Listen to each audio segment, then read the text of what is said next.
Well, for the last 2 weeks, I've had a checklist of things to get done before winter shows up. And if you've been following along, I've got my calf shed finished with my tin, have my hay hauled, I have wood split for the shop. I'm working on wood being split for the house. But through the summer, remember a couple years ago maybe, or maybe it was last summer, I showed how the rabbits were destroying my lilac bushes. Well, through the summer, now that I have cages around them, I've been watering them pretty regularly.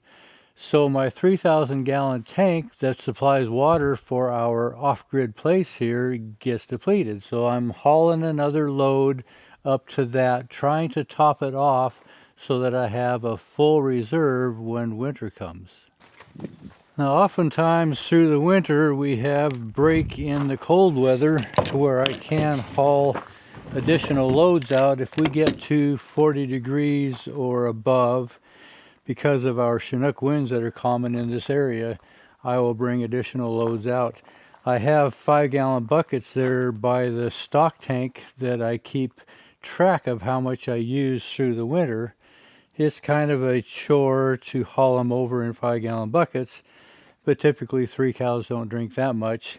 But it allows me to keep track of my usage so I can stay on top of it as well.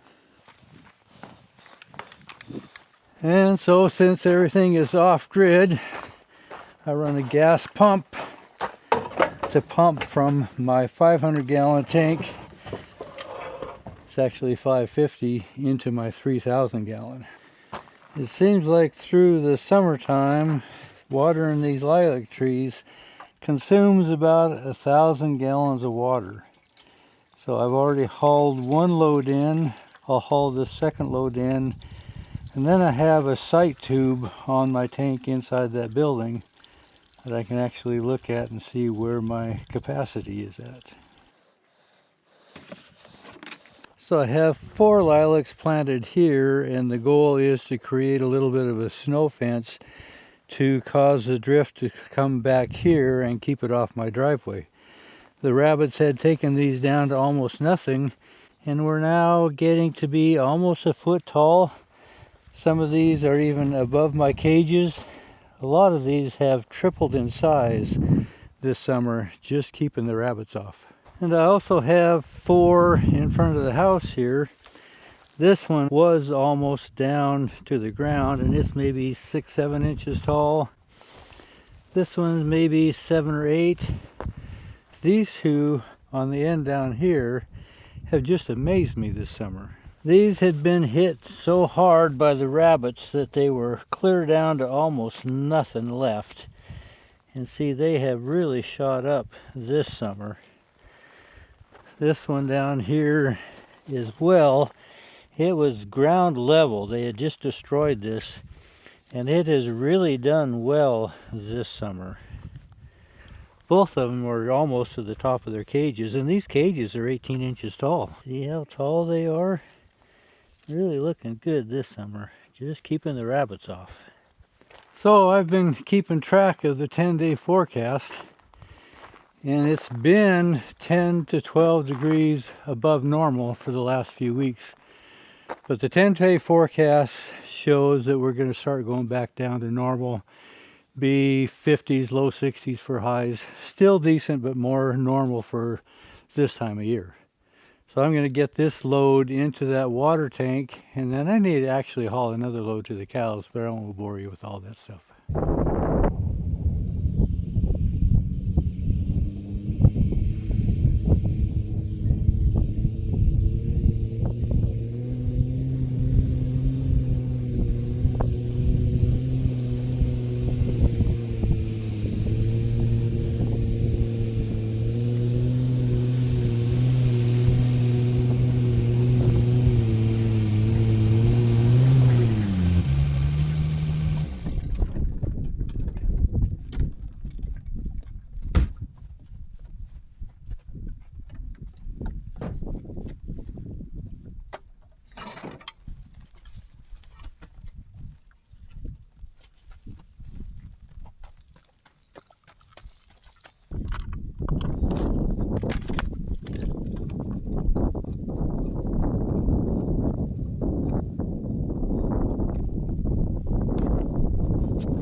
Well, this 500 plus gallons takes about an hour and a quarter to load.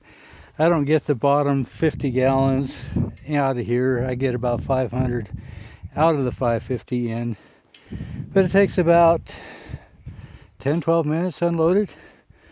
A lot faster when you're pushing a 2-inch hose, whereas I'm filling with a 3/4 inch hose. You do notice I prop up my hose. The weight of that could break my nozzle coming out of the tank, and I don't want to do that. I haven't done it yet. I just prop that up.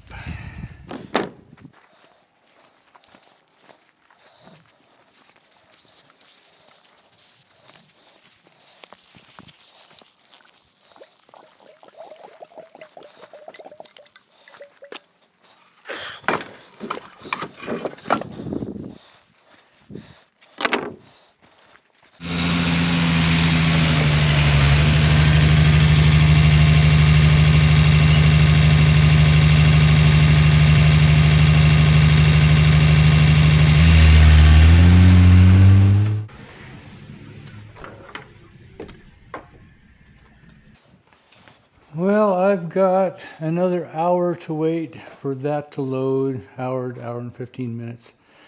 So I've got another project. You know, it's always been amazing to me, those of you who watch my multiple projects, have the hotel going, we work through the museum store, I have my playground doing things out there besides my coach work here in the shop. But in relation to that hotel, some of you have been watching, and I don't show a lot down there because it's kind of mundane, repetitious stuff. But somebody came to me and said, I think I have a stove that might fit your hotel if you're wanting it. You just have to put it back together. Well, this is that stove, and judging by this piece here, it's kind of a tall, narrow stove. A lot of these old kitchens way back used to have a stove similar to this that was oftentimes called a trash burner. It would be beside a cook stove, oftentimes maybe a gas stove or an old wood stove. But I know several farmhouses that had one like this. I don't think this was a trash burner. I think this is maybe more of a wood or coal stove. It has some enamel sides to it and a couple boxes of pieces. I just need to figure out what goes where. So I'm kind of thinking if I can kind of spread pieces out, maybe I can figure out what it is. Some of these have castings in them. This says A1 left lining. This says front lining, soft coal. There's a handle. I'll bet this is to the pots that go on top. Framework to something. It says front. Part of the chimney.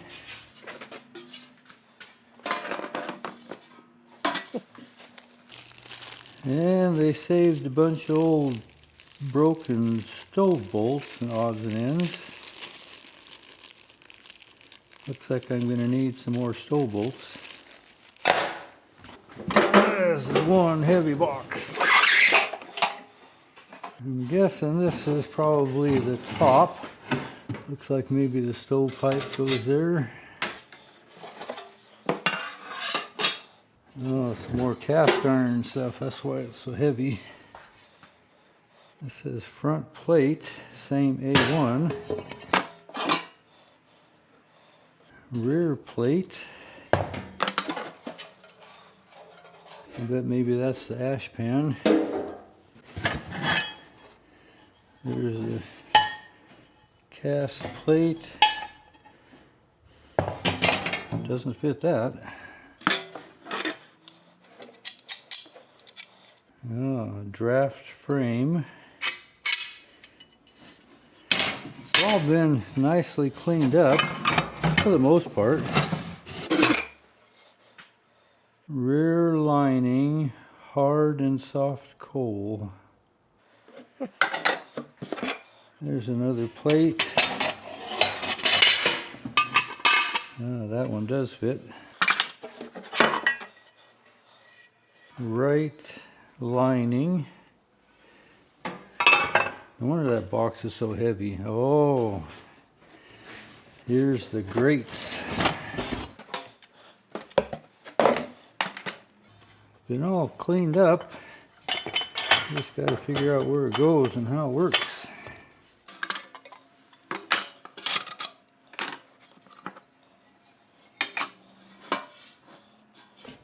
I bet this is the base that everything sets on. I don't know what's front or back.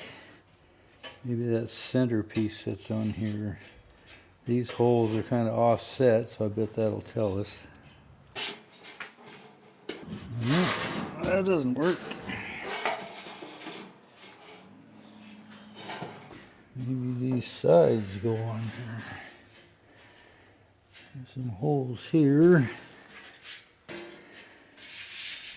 Nothing there. Don't know what's front or back. These holes seem to line up that direction.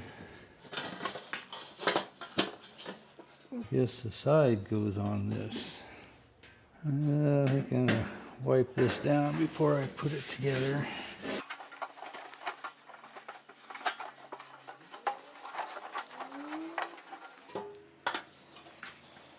So I do have some new stove bolts. I'm not going to mess with those old ones.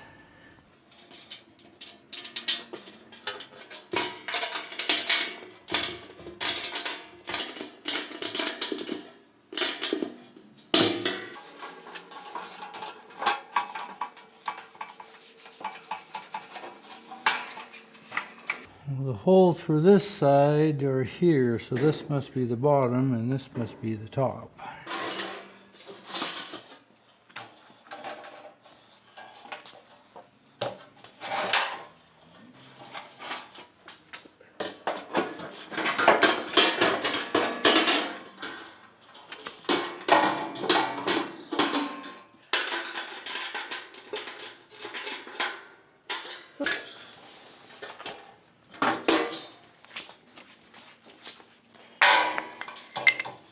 So if this is to the chimney, it should be to the back of the door.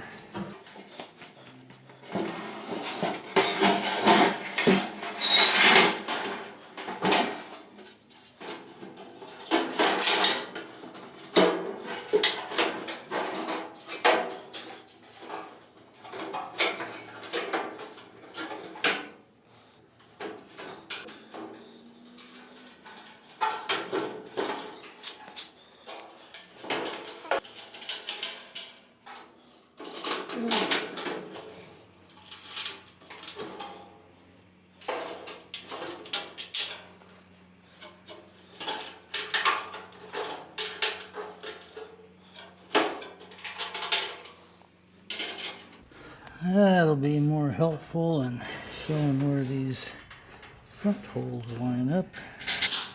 I think I was trying to bring things too close together.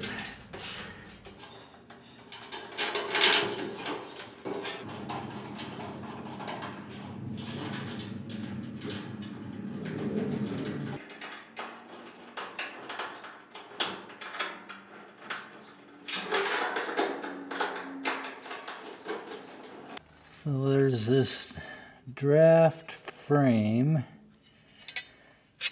which would control the draft.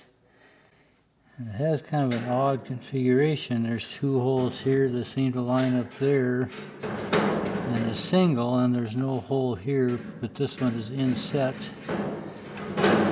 These are countersunks, so I'm guessing it goes on the outside. I'm going to try it there.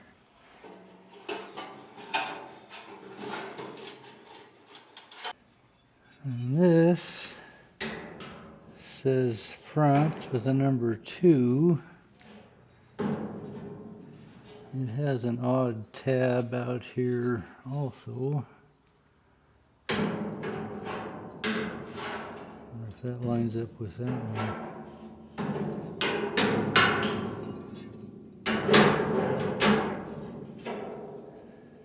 These are countersunk as well.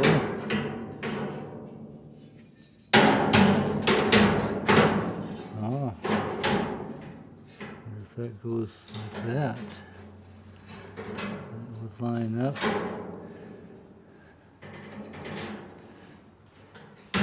Maybe that's how that goes.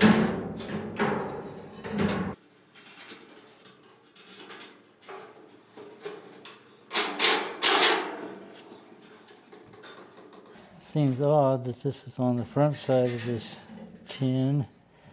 This one's on the back side. And I would guess this is where the ash can goes. This little knob seems to go into that hole. But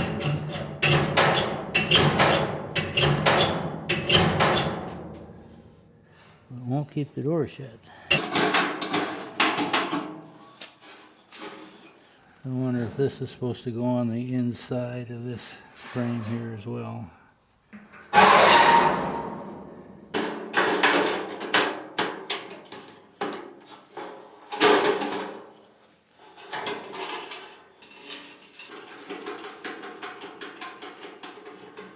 I do like the looks of that better.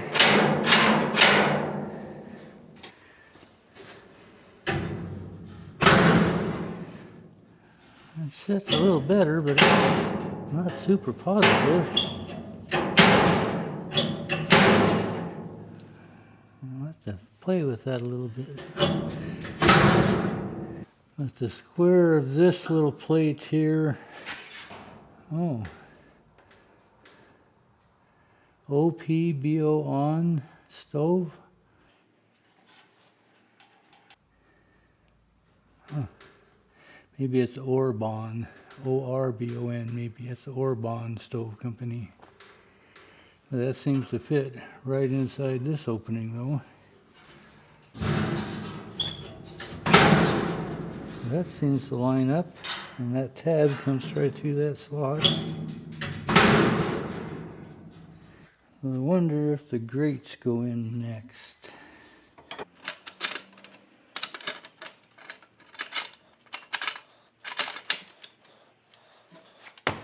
Maybe that's the combination.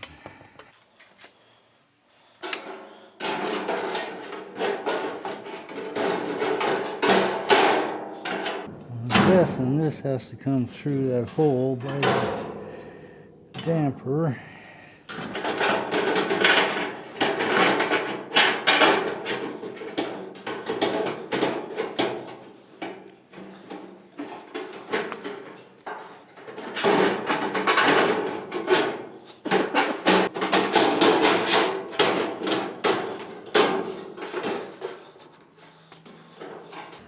Close. I'm hanging up on one of these bolts here. This bolt right here. I'm gonna have to take it out.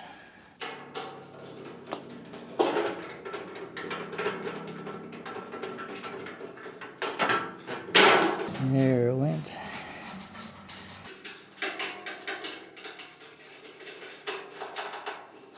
It's hanging up on that bolt right there. Those are going to work.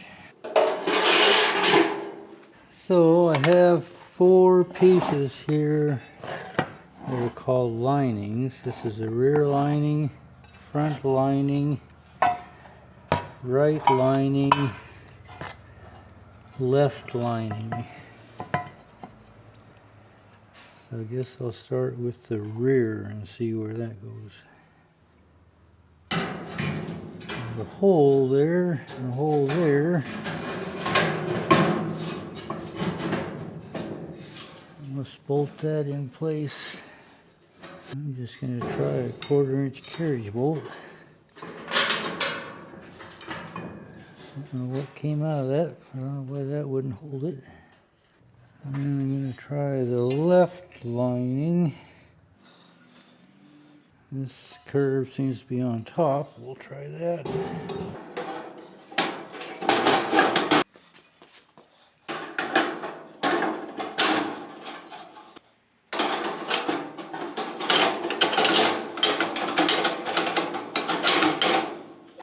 Well, it seems like the last should be this top.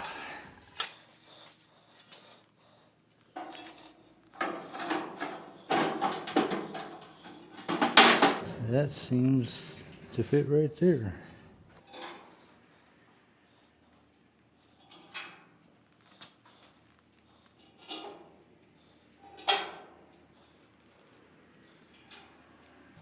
So then, this one says rear plate. Let's go there. This one says front plate. Looks like it hinges in these tabs here. And this little handle. Remove the plate. And this one you can open it up to add more coal, I would guess. And this would be the adapter to the chimney. I think we're pretty close.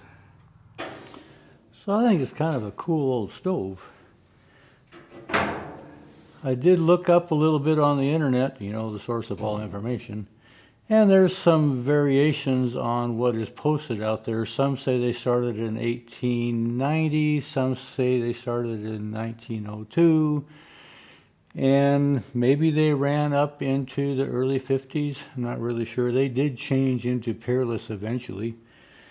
But it's not really a high dollar stove, but it fits the decor of what I want in this 1906 hotel.